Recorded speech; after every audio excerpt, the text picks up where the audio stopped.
cross coming in. He missed out in the game against Netherlands.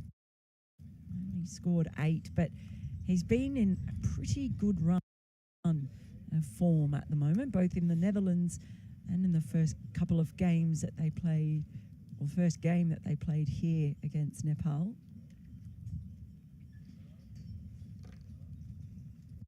Very, very busy batter. He's quite fidgety. And you look at him, he'll always be gardening or twitching or bobbing up and down, all those little quirks he has. But at the moment that he bats, it all comes together and is quite still.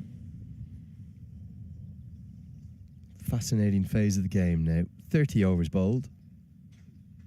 Spoke extensively, haven't we, about the fact that there's some real science behind that, doubling your score from the 30-over marker over the history of ODI cricket. I can't remember the gent who's given us the data. 2.007x the 30-over score across the recent history of ODI cricket.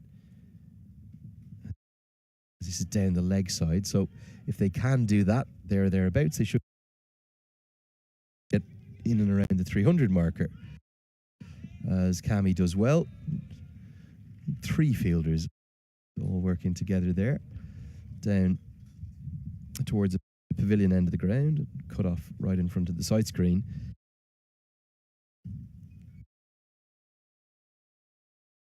They made 296 6 days ago. It didn't prove to be quite enough, but that was mainly thanks to a fantastic Nepal fight back. Nepal are going to need some wickets here to restrict this run scoring. There's so much batting to come still for Scotland. Well, we saw that all the way down to Safian Sharif, who's actually number 10 today, with Mackenzie Jones, looks like, coming in as a final batter. But they do bat deep. And just a reminder too, they were 25 for 2 when the wicket of Brandon McMullen fell. That was in the 6th over.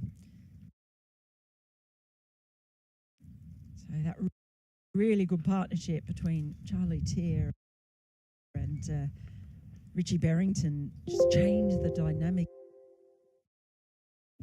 of that start, really, because it looked like it could be a very poor start.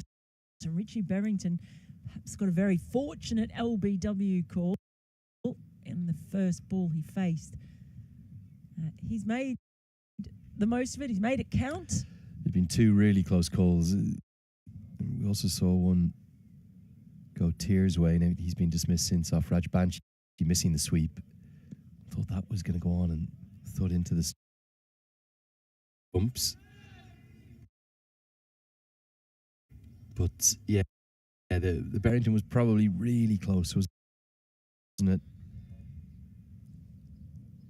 But yes, again, how many times has he come in with Scotland in a jam and led the way? He's heard you talking about him with Craig Wallace,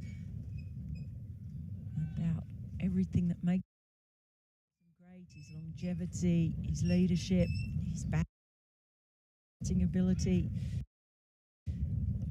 Days of bowling gone. I think about a year ago he was thinking if it's all right and he wanted to start bowling again. Won't be bowling in the future, Mel, I can assure you of that. Dances down the track. Does Berrington. Yeah, he's got some real challenges with niggles and injuries that he carries, and he just keeps playing through them. Remarkable the commitment that he shows to Scottish cricket. 31 have been bowled, 155 for 4.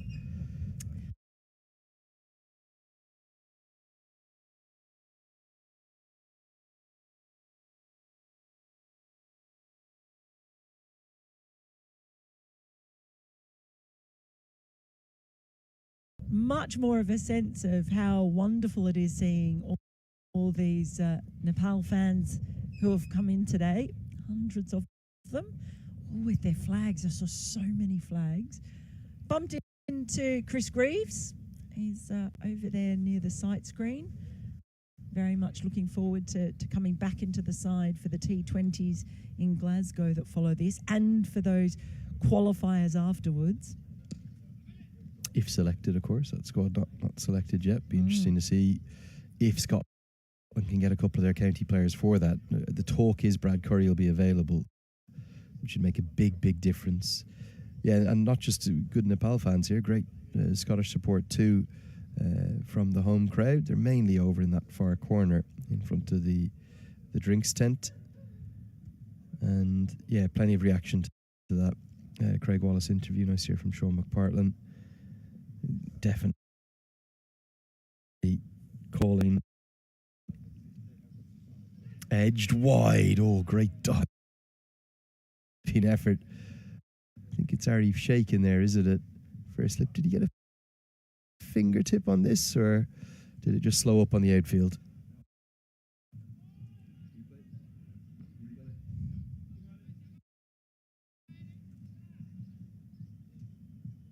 He did get a fingertip. He got a good fingertip. Did get a fingertip. Harsh to call it a drop chance. Maybe 3 runs saved as much as anything, but it's been an all-action performance from Nepal, hasn't it? Great to see Irie finally being utilised kind of properly with the ball. He's showing his skills.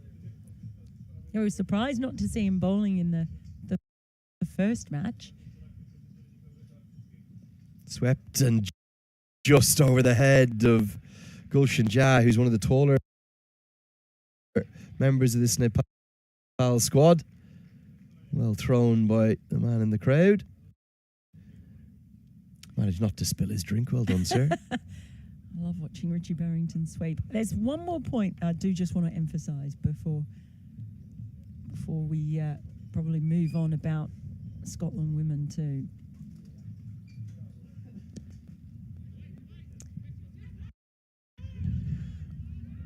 Look at the chaos that Irie causes, even when he doesn't field it. Complete chaos with this speed.